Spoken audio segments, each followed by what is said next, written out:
Arquivo Sombrio.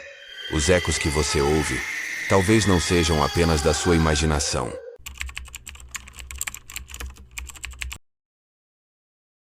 Você já passou por uma estrada onde sente que algo está observando cada movimento seu? Os eventos que você está prestes a conhecer aconteceram na rodovia BR-350, trecho que corta o interior de Minas Gerais, onde 43 pessoas morreram em circunstâncias que as autoridades tentaram encobrir. Antes de prosseguirmos, um aviso do Arquivo Sombrio. Esta narrativa contém elementos perturbadores baseados em fatos reais que talvez você prefira nunca ter conhecido. Porque algumas estradas têm fome. Era uma quinta-feira de março quando Antônio e Maurício deixaram o pátio da transportadora em Uberlândia com destino a Belo Horizonte. Antônio, 52 anos, dirigia caminhão há mais de 20 anos e conhecia cada curva daquela BR-350 como a palma da mão. Maurício, seu parceiro de viagem, estava no banco do carona bebendo café de uma garrafa térmica que já havia visto dias melhores. A carga de fertilizantes precisava chegar antes do amanhecer, e Antônio sabia que não poderia se dar ao luxo de atrasos. A empresa estava cortando custos, e motoristas experientes como ele estavam sendo substituídos por jovens que topavam dirigir por salários menores. Aos 52 anos, cada entrega poderia ser a diferença entre manter o emprego ou se juntar à fila do seguro-desemprego. Eram 2h15 da madrugada, quando chegaram ao trecho mais temido da rodovia, o viaduto do quilômetro 147, uma construção imponente que se estendia por 200 metros sobre um vale profundo, conectando duas montanhas cobertas por mata densa. O que poucos sabiam é que, 50 metros abaixo da estrutura de concreto, havia um antigo cemitério abandonado desde os anos 1930. Maurício bocejou e esfregou os olhos. Antônio, diminui um pouco a velocidade, cara. Essa neblina está ficando pesada. Realmente, uma névoa estranha havia se formado do nada, densa e fria, envolvendo o caminhão como dedos gelados. Antônio diminuiu a velocidade, mas algo o incomodava. Não era apenas a neblina. Era a sensação de que alguém estava observando do banco de trás do caminhão. Maurício, você está sentindo isso? Sentindo o quê? Essa presença. Maurício riu nervosamente. Cara, você está precisando dormir. Faz 18 horas que estamos na estrada. Mas Antônio não conseguia se livrar da sensação. No espelho retrovisor, por uma fração de segundo, viu o rosto de uma criança pálida sentada entre eles. Quando olhou novamente, não havia nada. O caminhão entrou no viaduto. As luzes dos postes criavam um corredor amarelado que se estendia pela estrutura. Mas havia algo perturbadoramente errado com aquela iluminação. As sombras pareciam se mover independentemente dos objetos que as criavam. Foi então que Maurício gritou. No meio do viaduto, bem na faixa por onde eles trafegavam, havia uma figura. Uma mulher de vestido branco, cabelos longos cobrindo o rosto, parada imóvel como se esperasse especificamente por eles. Antônio pisou no freio com toda a força, mas era tarde demais. O caminhão estava a 80 km por hora. O impacto seria inevitável, mas não houve impacto. A figura simplesmente desapareceu, como se nunca tivesse existido. O caminhão derrapou, rodou 3 vezes e se chocou contra a proteção lateral do viaduto. O som do metal retorcendo ecoou pelo vale como um grito de agonia. Quando os primeiros socorros chegaram, encontraram Maurício morto, com o pescoço quebrado. Antônio estava vivo, mas balbuciava incoerentemente sobre uma mulher de branco e uma criança no banco de trás. Os paramédicos atribuíram o delírio ao trauma do acidente. Mas o que eles não sabiam é que aquele havia sido o 22º acidente no viaduto do quilômetro 147 em apenas 8 meses. A 200 quilômetros dali, em seu escritório em Belo Horizonte, o engenheiro civil Ricardo Mendes recebia uma ligação que mudaria sua vida para sempre. Ricardo, 45 anos, havia sido o responsável pela construção daquele viaduto 5 anos antes. Era um homem prático, cético por natureza, que acreditava apenas no que podia medir e calcular. Ricardo, você precisa vir até aqui imediatamente, disse a voz tensa do seu assistente Carlos pelo telefone. Tivemos outro acidente no viaduto. É o 22º.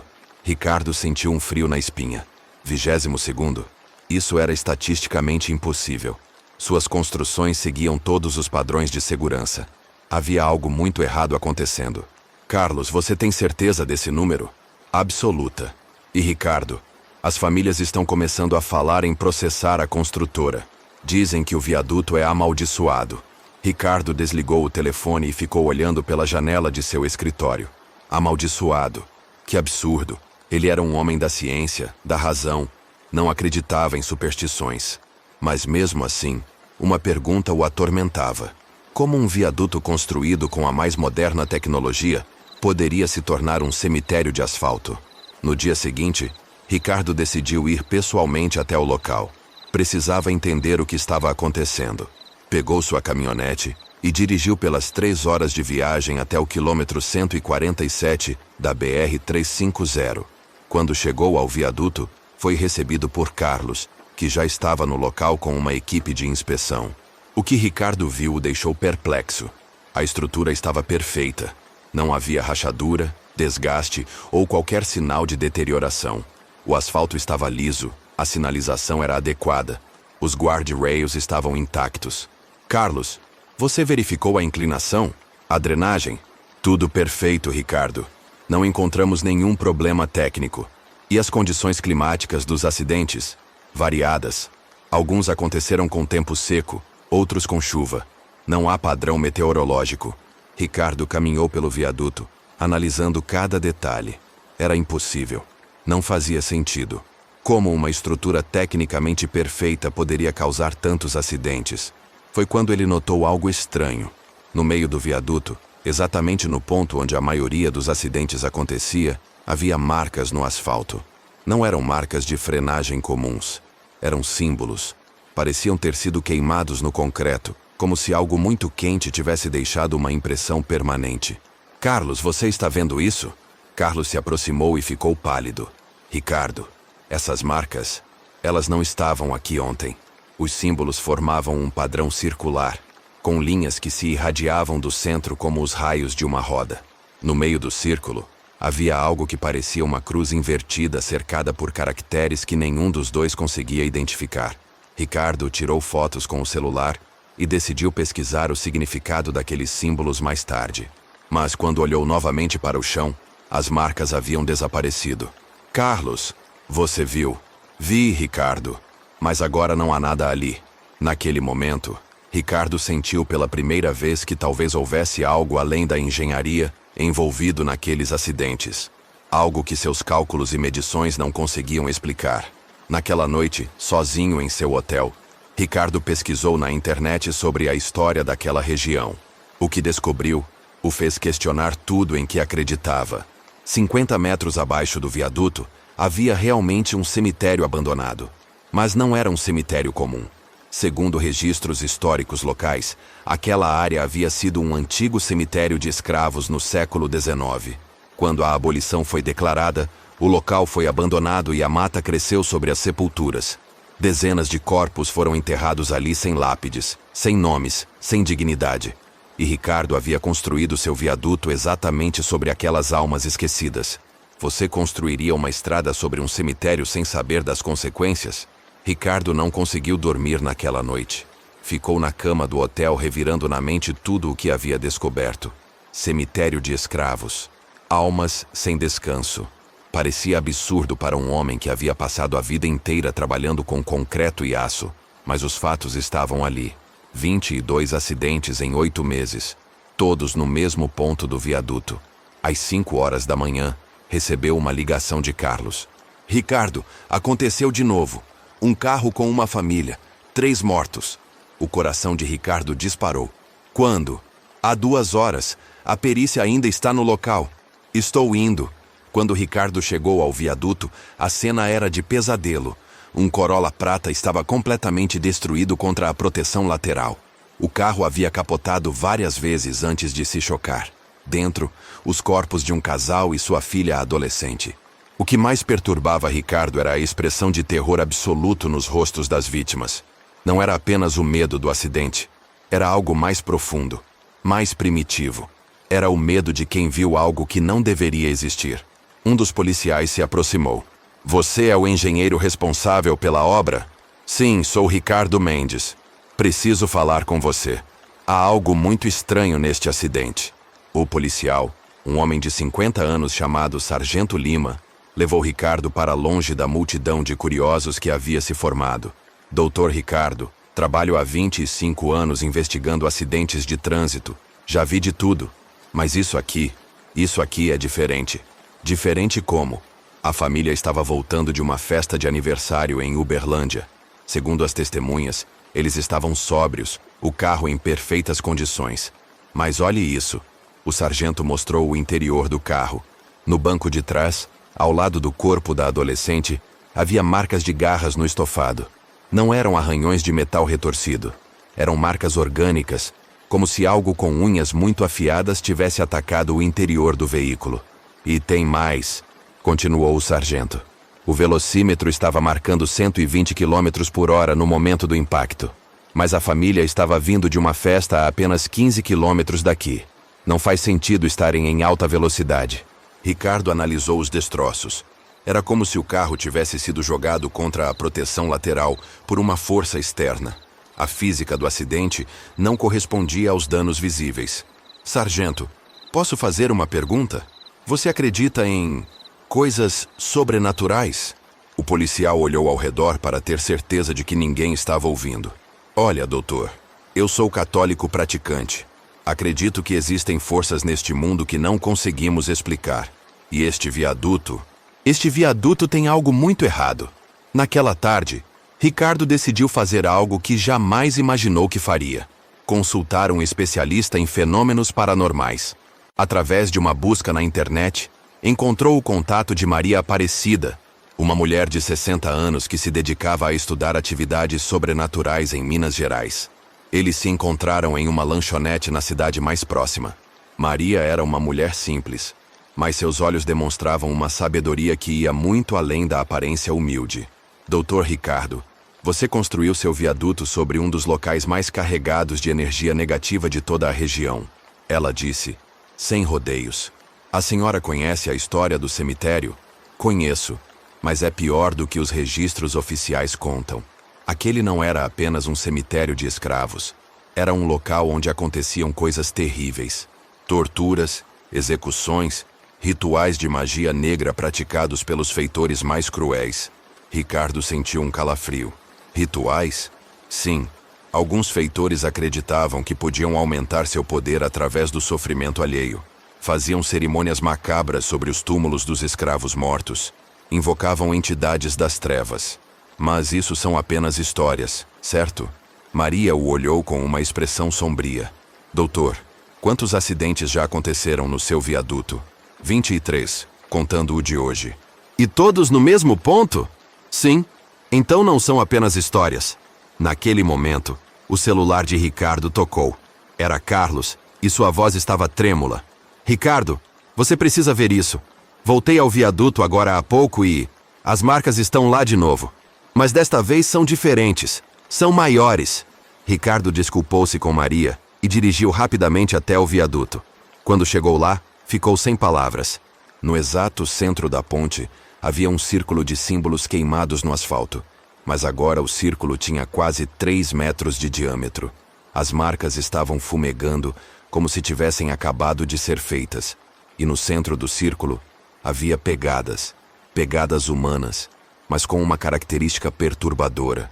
Eram pegadas de pés descalços, e cada uma estava cercada por uma mancha escura que parecia sangue seco. Carlos, você tocou em alguma coisa? Não, Ricardo. Quando cheguei aqui, isso já estava assim. Eles ficaram observando as marcas por alguns minutos. Foi quando Ricardo notou algo que o fez gelar.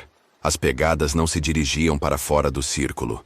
Elas apareciam no centro e simplesmente paravam ali, como se alguém tivesse sido materializado do nada. Naquela noite, Ricardo tomou uma decisão. Ele ia passar a noite no viaduto. Precisava entender o que estava acontecendo, mesmo que isso significasse enfrentar seus próprios medos.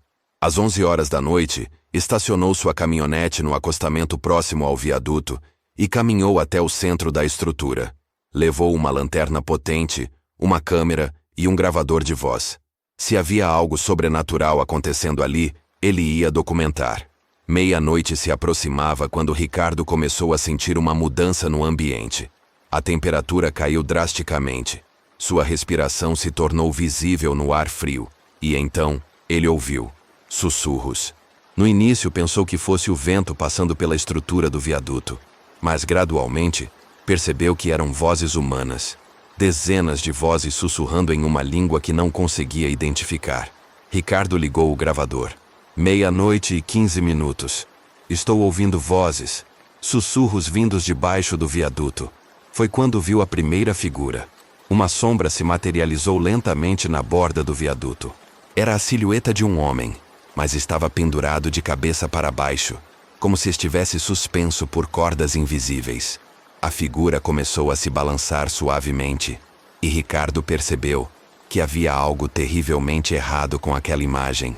O homem suspenso não tinha rosto. Onde deveria estar o rosto, havia apenas um buraco negro. Ricardo tentou se mover, mas descobriu que não conseguia. Seus pés estavam grudados no chão, como se raízes invisíveis tivessem brotado do asfalto e o prendido ali.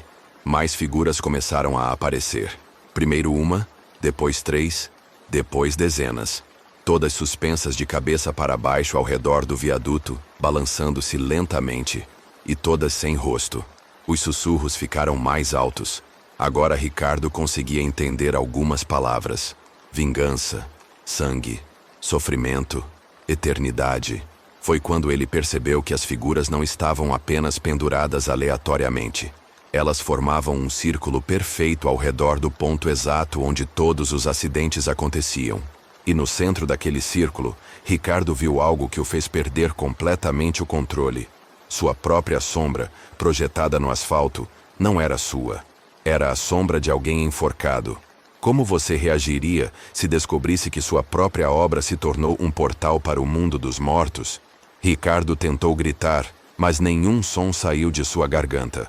As figuras suspensas começaram a se mover mais rapidamente, girando em torno do viaduto como se estivessem dançando uma dança macabra. Os sussurros se transformaram em lamentos, e os lamentos em gritos de agonia que ecoavam pelo vale. Ele fechou os olhos com força, tentando se convencer de que tudo aquilo era apenas um pesadelo. Mas quando os abriu novamente, viu algo ainda mais aterrorizante. As figuras haviam descido e agora caminhavam sobre o viaduto, em sua direção. Eram homens, mulheres e crianças, todos com a pele marcada por cicatrizes profundas. Ferimentos que nunca haviam sarado. Caminhavam descalços, deixando rastros de sangue no asfalto. E todos, sem exceção, tinham os olhos voltados para Ricardo. Uma mulher se destacou do grupo. Era jovem, talvez 20 anos, mas seu corpo mostrava sinais de torturas inimagináveis. Ela se aproximou de Ricardo até ficar a poucos centímetros de seu rosto. Você, ela disse, com uma voz que parecia vir de muito longe. Você construiu nossa prisão. Ricardo finalmente conseguiu falar com a voz trêmula. Eu não sabia. Não sabia que vocês estavam aqui. Não sabia? A mulher riu, e seu riso soou como vidro se quebrando. Ou não quis saber.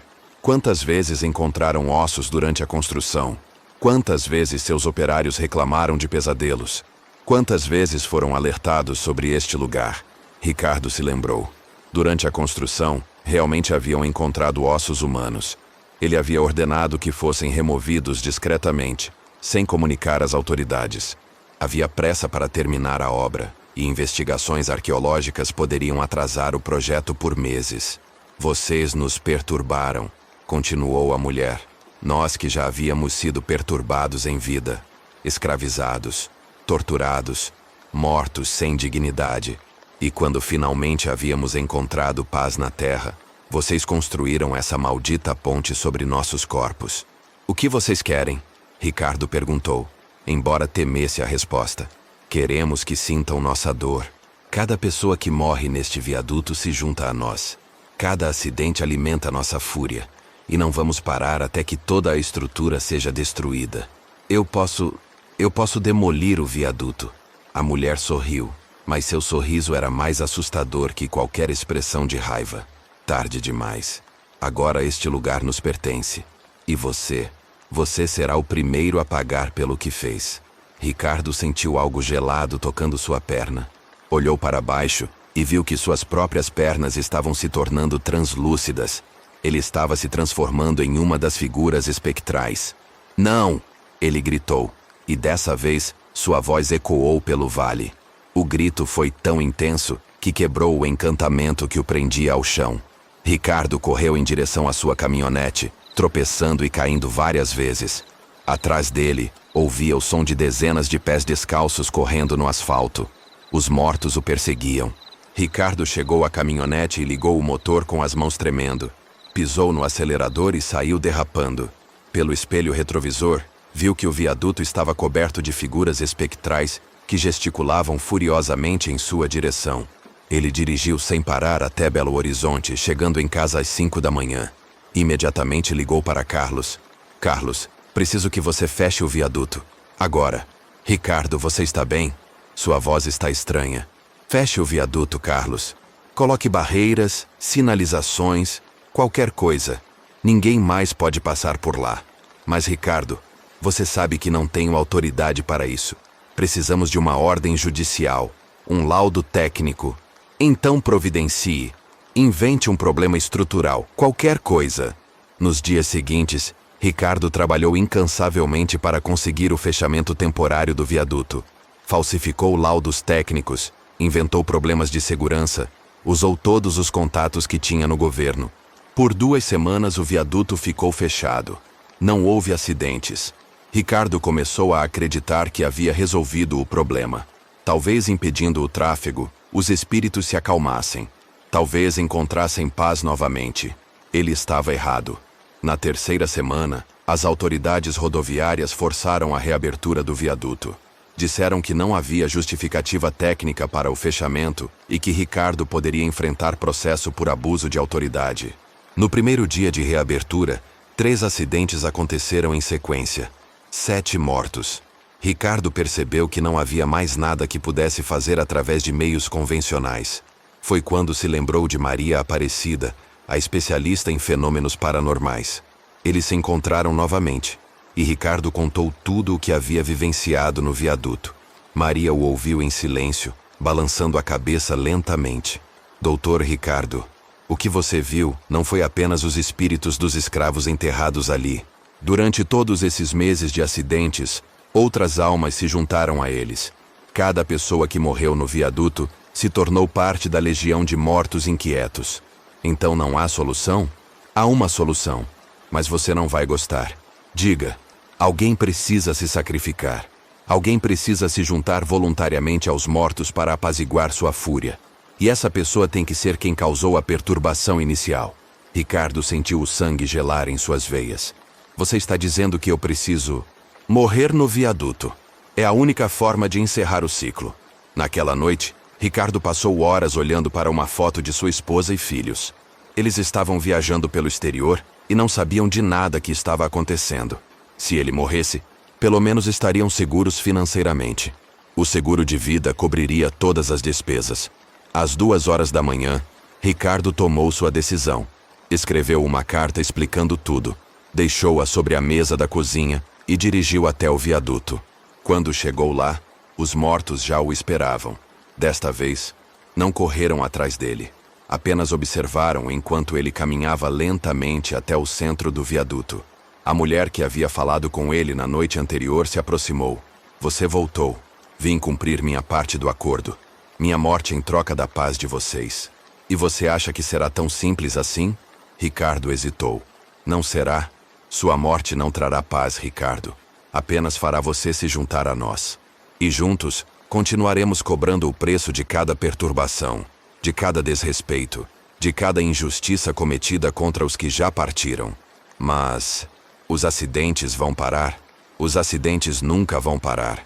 Este viaduto é agora um portal entre o mundo dos vivos e o mundo dos mortos. E nós somos seus guardiões eternos. Ricardo percebeu que havia sido enganado. Não havia redenção, não havia solução. Havia apenas a perpetuação do ciclo de morte e sofrimento. Mas já era tarde para voltar atrás. Ele sentiu as mãos frias dos mortos tocando seus braços, suas pernas, seu pescoço.